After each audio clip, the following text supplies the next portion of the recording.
Saudara Novi setelah klarifikasi nanti akan bisa kembali mengajar di SGT Mutiara Hati. Tentu saja dengan kaidah-kaidah atau kode etik yang disetujui oleh saudara Novi, dan beliau siap untuk mengajar kembali di SGT. Ya, kami sampaikan saja pada Bapak sekalian berkenaan dengan peristiwa dan yang berkembang.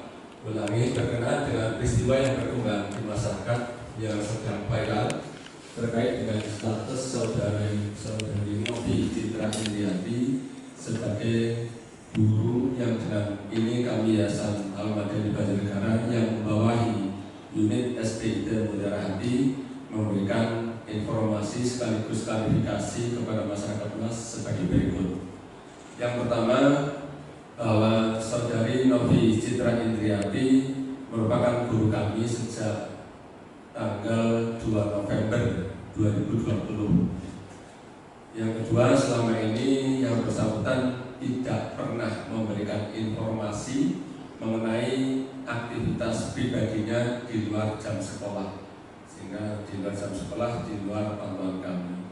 Kemudian yang ketiga, bahwa saudari Novi Indriati mengakui ada sebagian perilakunya di luar jam sekolah yang tidak sesuai dengan kode etik yang ada di Yayasan Al-Madani Banjarnegara.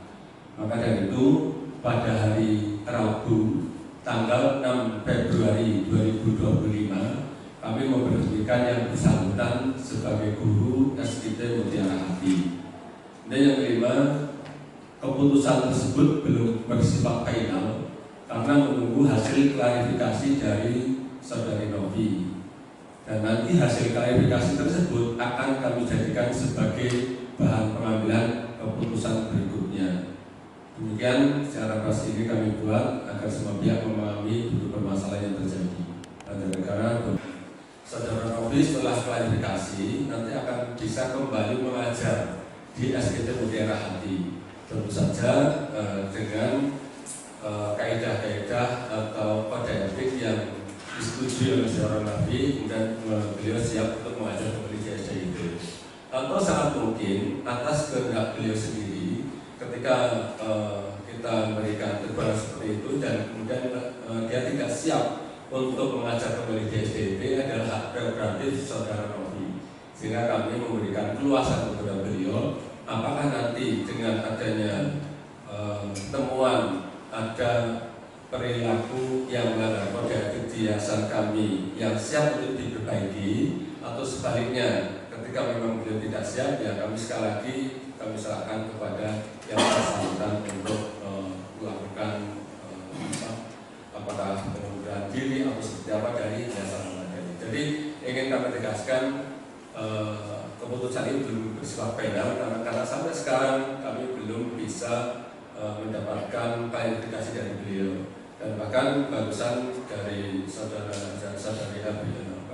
Susi tadi sudah telepon beliau, tapi ternyata sudah tidak nyambung, dan harapannya nanti setelah ini bisa terjadi pertemuan antara kami dan saudari Novi, dan kemudian akan melakukan sebuah proses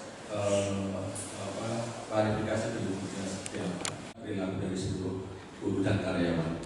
Dan pemetaan SOP serta kode etik ini berlaku bukan hanya berada di lingkungan sekolah, tetapi di semua kalangan. Jadi ketika di sekolah ya guru adalah sosok yang baik, yang bermoral, yang berakhlak, yang siap menjadi contoh untuk murid dan karyawan yang lain. Termasuk di rumah pun begitu, juga di masyarakat seperti itu, di perguruan begitu. Jadi tetap memiliki komitmen yang sama baik sekolah maupun di luar sekolah.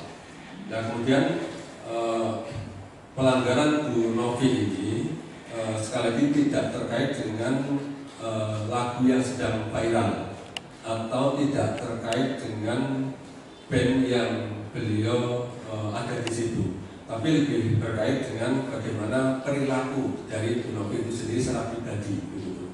Mulai dari kalau ini kami ada data misalnya membuka aurat dan sebagainya yang menurut standar SOP kami itu tidak dibenarkan walaupun itu sudah di luar sekolah. Seperti itu kan. Caranya mungkin nanti bergabung lagi. Oh ya, untuk bergabung lagi dengan sangat senang karena Bu Novi itu di SKT Mutiara selama itu termasuk juga orang yang cukup baik dan sangat profesional. Di SOP kami di yayasan itu ada, atau di kode etik di kode etik itu ada klarifikasi pelanggaran. Apakah itu dimasukkan dalam nanti masuk ke SP1 surat peringatan 1, 2 atau 3, atau ada juga pelanggaran yang sifatnya final yang nanti bisa diberhentikan.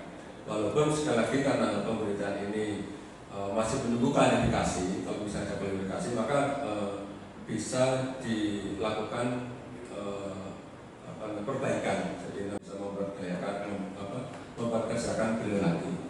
Kemudian berkaitan dengan apa tadi? Oh ya, kode etik yang dilanggar. Ini kami ada, jadi kode etik beliau itu masuk dalam kategori pelanggaran yang bisa dilakukan pemutusan hubungan kerja tanpa melalui SP1 dan 3. Seperti itu Pak. Karyawan di luar jam mengajar angkatan. Nah, kenapa baru sampai sekarang ada tindakan? Karena kami tidak tahu, ya, tahu-tahu ada laporan yang menyampaikan bahwa beliau melakukan aktivitas yang melanggar kode etik yang sudah diterapkan di Yayasan Al-Madani. Di sekolah kemudian kita keluarkan seperti itu. Memang awalnya seperti itu, tapi kemudian ketika sudah kita berikan penjelasan terhadap wali murid, malah mendapatkan dukungan dari wali murid karena memang harapannya ya sosok guru itu ya sosok yang bisa ditiru menjadi teladan, bukan sekali lagi hanya di sekolah maupun di luar sekolah. Jadi sudah perlu kami sampaikan bahwa kode etik ini juga sering kami sampaikan secara umum kepada wali murid, sehingga harapannya wali murid juga tahu akan posisi kami dalam proses pembinaan.